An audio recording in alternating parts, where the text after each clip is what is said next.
of the Open Meetings Act is located on the wall as you enter the room. With me today, we'll just go around the table. Chris Rogers, County Board. Karen Boach, HR. Colleen Frederickson, HR. Shamar Nutt, County Clerk. Carol Donnelly, HR. Tim McNally, HR. Diane Carlson, County Administration. Kimbolo, County Administration. And Mary Ann Borgeson, County Board. With that, we have one agenda item. Oh, and also on Zoom is Commissioner Friend. Is the 2026 employee benefit renewal. And so I will turn it over to the HR folks. Kim, could you, yeah, if you wouldn't mind pulling up the presentation. If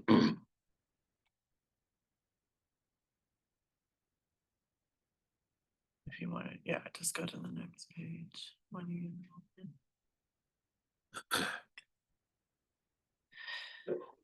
Okay, so we're going to be talking about the benefit activity, the increases for 2026 in the medical insurance rates, and talking about dental, vision, and then WEX is our flexible spending accounts vendor. So if we can go to the next page. As you know, we had the selection of a new benefits broker, which was Holmes Murphy. The new broker did not start until August 1st of this year. The rates that we received on September 30th. So we're trying to push this through as fast as possible because we have to get things in place for open enrollment. And we need a little bit of lead time to get that done because we have to make changes in the software. We have renewals on dental, vision, and the flexible spending accounts. And then we're also working with our voluntary broker to enhance benefits. And at the last meeting, Ian and I believe Nick were here and went over some of the information associated with that. So we'll go on to the next page. The increase for the medical insurance, we are recommending a 7.1% increase. This would be across the board on all tiers. We are running a little bit under claims for this year, but we're pretty much right on target. It's like 0.8%. Last year, we were running almost 12% under, and we didn't increase the rates last year. So we do feel that this is an appropriate increase. We are seeing some larger high claim volume. So that's another reason that we think that this increase, we're not planning on eating any of the cost. I had a conversation with Lori Persh, and at this point in time, we feel that we need to pass 7.1 on to the employee and 7.1 on to the county. In the past, if we had a lot of excess money in the medical reserve, we would sometimes subsidize the employees' increase, but that is not really a possibility for this year. The dental renewal increase is only in the administration fees because it's a self-insured plan as well. And at this point, it's a very small increase as the total expense for the to our medical reserve. It's about $11,000 roughly. So we're not going to pass that cost on to the employees this year, or we would like to recommend that we not pass that on. The stop loss right now, we have a preliminary renewal and it's running at 39%, and that's due to high claims. We do have a lot of, year over year, we seem to be seeing a lot of increase with the stop loss. And so part of the reason we could reduce some of the expense of it, but I think in the past we've talked about this, that one of the ways that companies reduce it when they have a self-insured plan is that they laser out individuals that have high costs so that we would end up eating the cost, but also we've continued to raise the stop loss. So we are trying to manage this percentage as much as we can. We're hoping that it will go down. But unfortunately, between our employees and their dependents, we have a number of large claims almost every year. And so it's just what happens when you self-insure a plan. So vision renewal, with an increase of the frame allowance. And so for the vision, it's, yeah, there's a flat increase for that, but we're going to be able to increase the frame allowance. So that I think that will be a good benefit to the employees. And then the flexible spending account administration increase is about $3,300 annually. We are only asking for a 1-year renewal with WEX. We would like to go out for an RFP this next year to see what we have available and if we can reduce the fee associated with that as well. So the rates here show the 7.1% funding. The employee only is about $1,200 a month.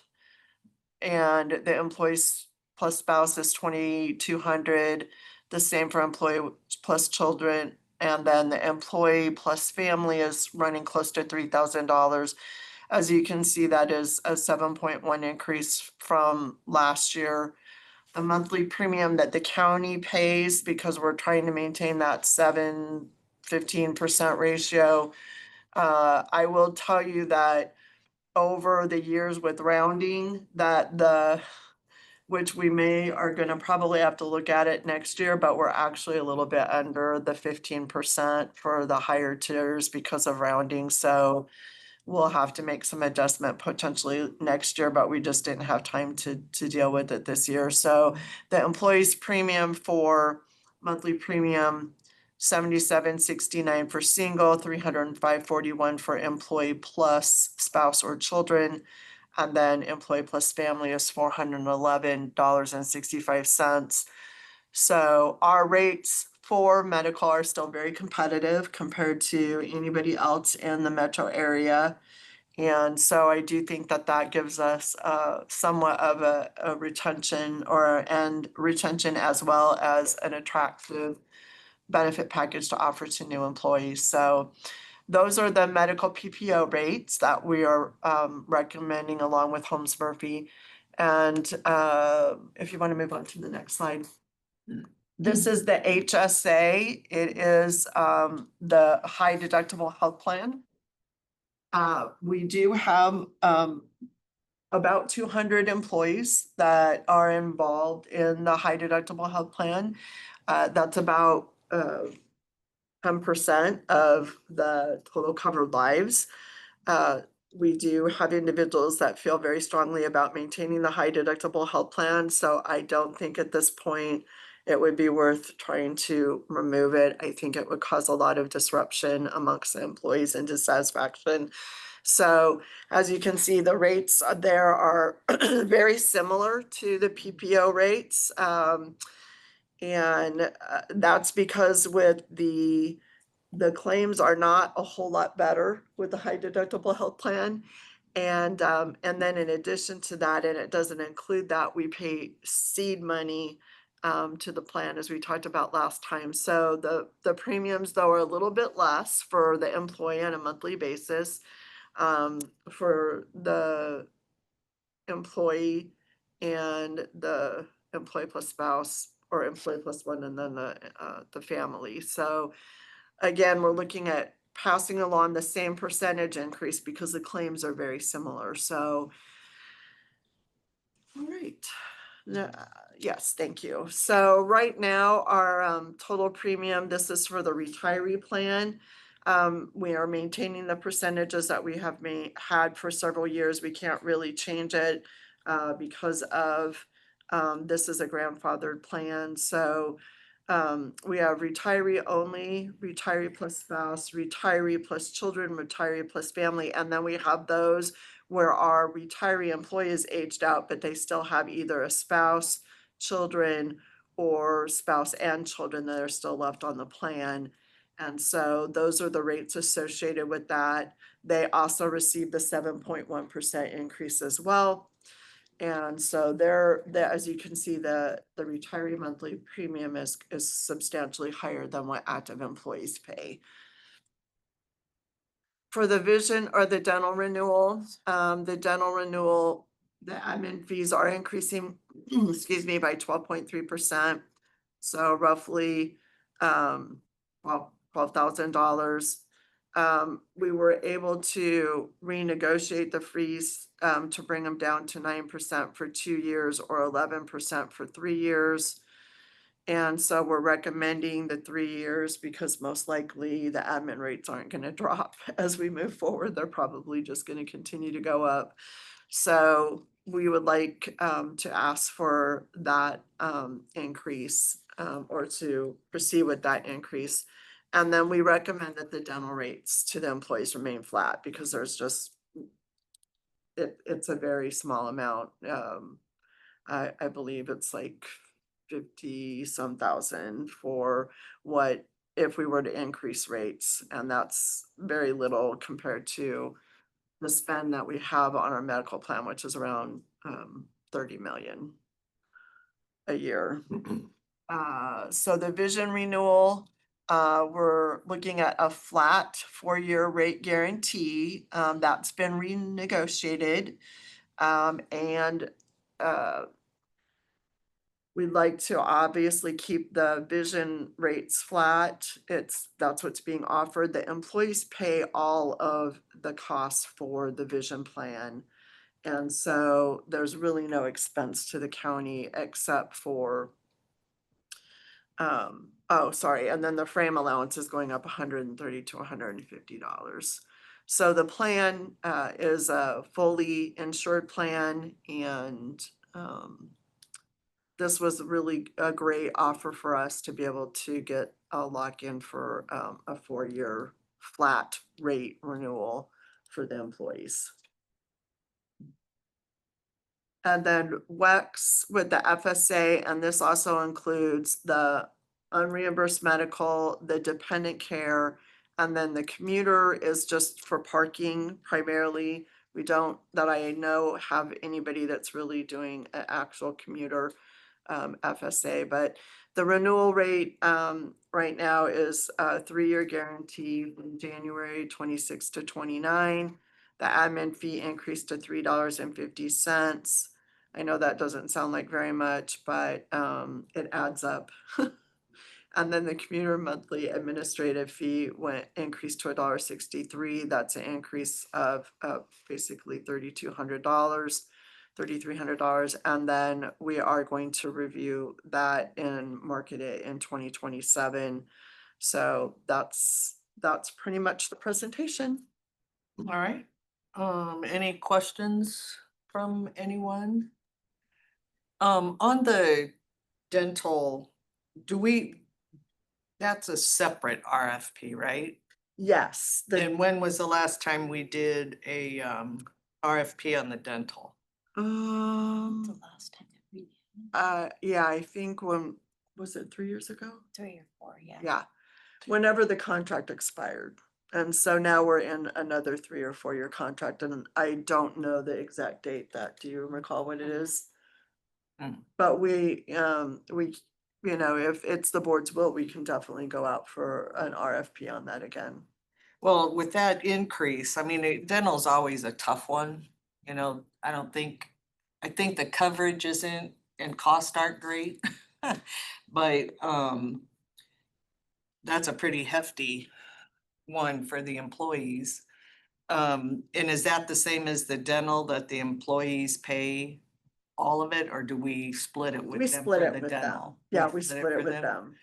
So, Maybe if you could look up the dates to see how much longer we absolutely. have, and I'm assuming you've already talked to them and tried to renegotiate or negotiate a downward from there. So we do have some individuals from Holmes Murphy on the call with us, Anna, Julie, and where's Joe at? I was looking. Joe's on there.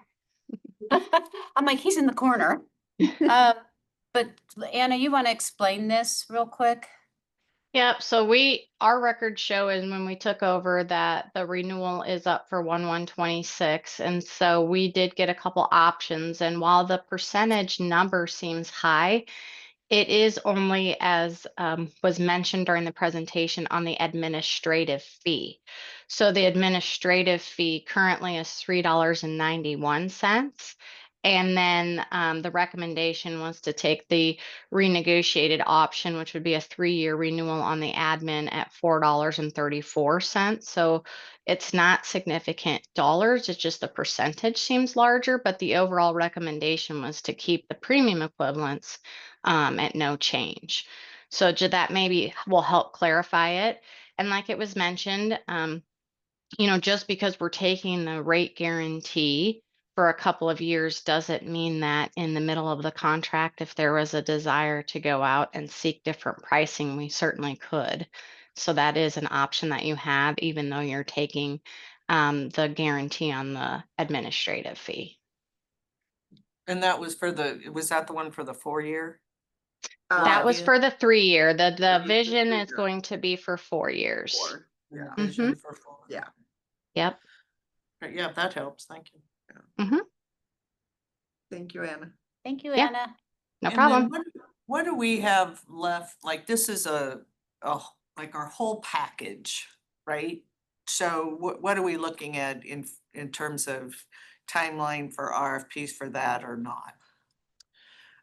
Well, we don't treat it as a whole package anymore. So we have the medical, and the dental, as Anna just explained, is renewing January 1, 2026. The vision, we're renewing January 1, 2026, because we renegotiated on that. And then the medical, I believe we just did that a year ago. October, wasn't it? Or It not? was, yeah, January. it was January of 2025. That's correct. Yeah, and so the medical, we could, with any of these, because they're self-insured plans, I think we could always look at marketing them and seeing what we could get. The biggest thing with the medical is that that's the largest plan that we have that has the largest expense and the biggest impact if we make changes as far as disruption to employees. So we typically have not gone out for bid on that for an RFP until the contract is nearing expiration. Right. So, okay, that's fine. But what I think might be helpful, at least for board members, is if we were to you talked again about claims being so high. And we don't get any information throughout the year in terms of what's happening or what does that look like, or, we get nothing really as a board to make a decision on insurance. And so then when it comes around, you're trying to remember everything. And we don't have any information in front of us for that. So I'm wondering if it would be worth, like, on a, monthly or quarterly basis, if we as a board could sit down and you could run through where we are with stuff. Absolutely. We talk about the high cost of claims, but we haven't even touched upon the high cost of prescription drugs within the plans. That's really what a lot of the driver is in our plan, our prescription drug cost. But I think it would be helpful for us, and I don't know what other board members think, but I think it would be helpful. We're the ones making the decisions on this stuff for the employees, and we have the least information, I think. You know what I So, mean? Yeah, and we have no issue providing that. We get reports from Holmes Murphy, so we can definitely either pass those along. I guess the question would be, how would you like that information? Do you want it to have it at an HR committee meeting? Do you Yeah. want to? No, I think use the HR committee Okay. meeting for it, just in case there are, again, are more questions, but again, this is when you're sitting here as a board member and you're seeing all these increases, but yet, stuff staying the same or long-term contracts, it's hard to really absorb it all when we don't have any information throughout the year on it. So this might at least help board members, I think. No, we're happy to do that. Okay. I would like to add, because we signed the contract for effective August 1st, we dumped all of it to Holmes at that day to start doing things. And that usually for a renewal, we usually start like 6 months ahead of time to do all these RFPs. So Right. they were able to exceed our expectations and help us get these numbers to us this quick. Good, good. Lori, I Um, think, had a. Yeah, Karen and Colleen, I think what might be helpful too is, we were talking on Friday and I was talking about and asking the questions about the increases over the last, 3 or 4 years. And that kind of can help frame things too. So I think medical, last year, we didn't have any increases. Premium stayed the same, which is wonderful. But I think the year prior, it was like a 12% or something, and the employee took 9 and the county ate 3 or something. I'll let you guys give the correct numbers. And the year before that, it was like an 8.5% increase. So 7.1 is high. I don't love it. Wish I could subsidize part of it, but that's not where we're at right now. But relative to prior years, it's not totally out of line. I mean, last year was an exception, but I'll let you kind of speak to those exact numbers, Karen, because I'm trying to go off the top of my head rather than, I don't have my notebook in front of me where I had my notes. Well, I left you it at home nailed, accidentally. you nailed them, Lori. So what you said is correct. And we've been able to subsidize in some years we haven't in the past. Over the last, I'd say 10 years, we've probably subsidized more often than not. But yes, our increases on medical have generally run at least 7%, if not higher, even after being subsidized. Last year was an anomaly.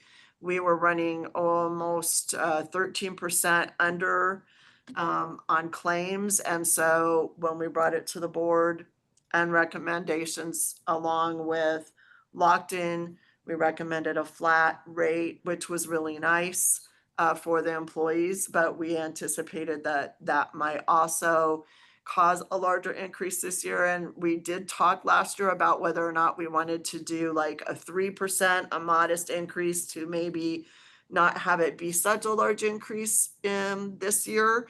But after discussing it, I think we all felt like giving a 0% would be really nice because it had been a long time since we had done that. And so we went ahead and did that. But even that information, I think, would be Helpful. helpful, is that what you just said. I mean, once she said it, I remembered, but seeing it as a graph as to what our increases or not increases, or how we've dealt with those increases have been over the last 3 to 5 years. Yep, we can definitely do that. Commissioner Friend? You're on. there. Oh, yeah, thanks. Thank you, Marianne. So probably not a poignant question, or maybe it's way off the beam. We have a certain amount of collective bargaining units that they either do or they don't impact the way these rates every year are affected. So in other words, is it a stupid question? Do we have any units that are treated differently than the overall employees and the way we're implementing these plans? Are we treating certain bargaining units different from that standpoint? So in other words, you guys refresh my memory. Who was the one? Which unit was it that had a? Was it Teamsters that had a different plan? Yeah, it was the engineer's office and a few within like the garage, that they were under the Central States plan, which was a fully insured plan, and that was the one that we were able to extract ourselves from, and so they will be Right. enrolled into the same plans as all the other bargaining units. As far as any other departments or contracts, no, there is no one that has a different plan. They have the 2 to choose from, the PPO or the high deductible health fund with the HSA. And the rates are exactly the same through all the contracts, with 7% being paid for single coverage by the employee and 15% being paid by the employee for all other coverages. And we have had discussions about that in the past and trying to negotiate those percentages a couple of times with county administration. And I think the decision has been that it would be very difficult for the county to change those percentages at this point, because of the fact that they are they've been, it's pretty much been that way since I came here in 2008. And I don't know how much longer before that those percentage splits have been there, but I would imagine it would be quite difficult for county administration to negotiate something different. And it would be very difficult, even if we could get, say, one union to agree to it, it would be very difficult from an administration standpoint for our office to have one union that has these percentages and another union that has these percentages, and having it separate would be a nightmare administratively for us. So, yeah, so the bottom line, we don't have anything to worry about in regard to the impact that any other bargaining units are having on the overall increase in costs. Correct. All right. Thank you. Thank you. Thank you. Any other questions or comments?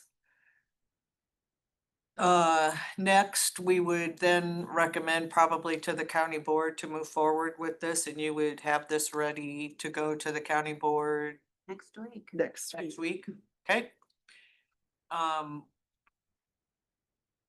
If there are no other questions, comments, anything for the good of the cause? That is everything we had on the agenda today, and we will have this again on the county board's agenda, recommending approval of this on next week's agenda. So with that, we are adjourned. Thanks, everybody. Thanks. Thank you. Thank you, Holmes Murphy. Thank you very much. Yeah.